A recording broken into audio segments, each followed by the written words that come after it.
Super Saravana stores. வருகின்ற March மாதம் 1ஆம் தேதி பிரதமர் மோடி மதுரை வருகிறார்.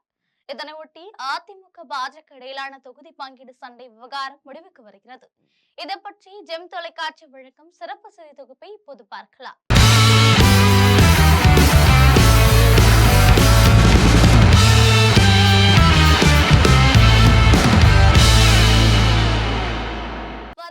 சட்டமன்ற தேர்தலில் அதிமுகவுடன் பாரதிய ஜனதா கட்சி கூட்டணி அந்த வகையில் பாஜக தரப்பில் அதிக தொகுதிகள் ஒதுக்க வேண்டும் என கோரிக்கை விடுத்து போர்க்குரல் எழுப்பி வருகின்றன. கடந்த 2021ஆம் ஆண்டு நடைபெற்ற சட்டமன்ற தேர்தலில் அதிமுக 179 தொகுதிகளில் போட்டியிட்டது.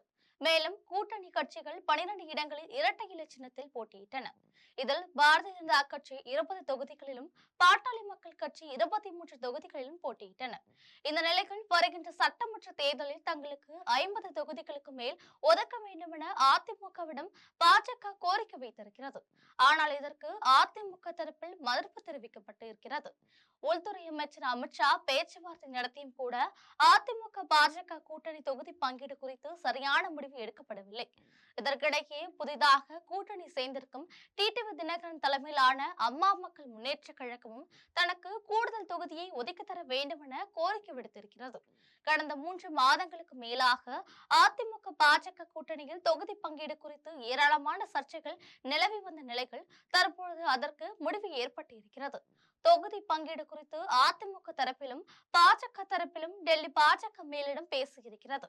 இதன் மூலம் வருகின்ற சட்டமன்ற தேர்தலில் பாரதிய ஜனதா கட்சிக்கு எதிராக 40 தொகுதிகள் ஒதுக்கப்படலாம் என தெரிகிறது. இத்தொடர்பாக ஏற்கனவே பேசி முடிவெடுத்துவிட்ட நிலையில் தமிழக சட்டமன்ற தேர்தல் பொறுப்பாளராக இருக்கும் மத்திய அமைச்சர் பியூஷ் கோயல் வருகின்ற 26ஆம் தேதி சென்னை வருகிறார். இவர் தேசிய ஜனநாயக கூட்டணி கட்சி தலைவர்களுடன் ஆலோசனை நடத்துகிறார். இந்த கூட்டத்தில் அதிமுக, பாஜக, பாமக, அம்மா மக்கள் முன்னேற்ற கழகம், தமிழ் மாநில காங்கிரஸ் உள்ளிட்ட கட்சிகளுக்கான தொகுதி பங்கீடுகள் இறுதி செய்யப்படுகின்றன. மத்திய அமைச்சர் பியூஷ் கோயல் தற்பொழுது 3வது முறையாக பேச்சுவார்த்தை நடத்துவதற்காக சென்னை வருகிறார். இதில் எடப்பாடி பழனிசாமி உட்பட டிடிவி தினகரன், நைனா நாகேந்திரன், அண்ணாமலை, ஜி.கே. வாசன், அன்புமணி உள்ளிட்ட அனைவரும் கலந்து கொள்கிறார்கள். இவர்கள் தனித்தனியாக ஆலோசனை நடத்தி இறுதிக்கட்ட தொகுதி பங்கீட்டை முடிவு செய்கிறார்கள். வருகின்ற மார்ச் மாதம் 1ஆம் தேதி பிரதமர் மோடி மதுரையில் நடைபெறும் பிரம்மாண்ட பொதுக்கூட்டத்தில் உரையாற்றுகிறார். அப்பொழுது அதிமுக தரப்பில் அனைத்து கட்சிகளுக்கான தொகுதி பங்கீடு குறித்து இறுதி முடிவு செய்யப்பட்டு அறிவிக்கப் போவதாக தெரிகிறது. பிரதமர் மோடி பங்கேற்கும் மேடையில் அனைத்து கட்சி தலைவர்களும் பங்கேற்க பாஜக திட்டமிட்டிருக்கிறது. எனவே தற்போது அதிமுக தரப்பில் அனைத்து கட்சிகளுக்கும் இடையிலான தொகுதி பங்கீடு முடிவு எடுக்கப்பட்டு விட்டது. வருகின்ற மார்ச் மாதம் 1ஆம் தேதி 2 அறிவிப்பு வெளியாகும் என தெரிகிறது. இதுபோன்ற அரசியல் பின்னணி செய்திகளை தெரிந்து கொள்ள ஜெம் தொலைக்காட்சியுடன் தொடர்பில் இருங்கள். நன்றி, வணக்கம்.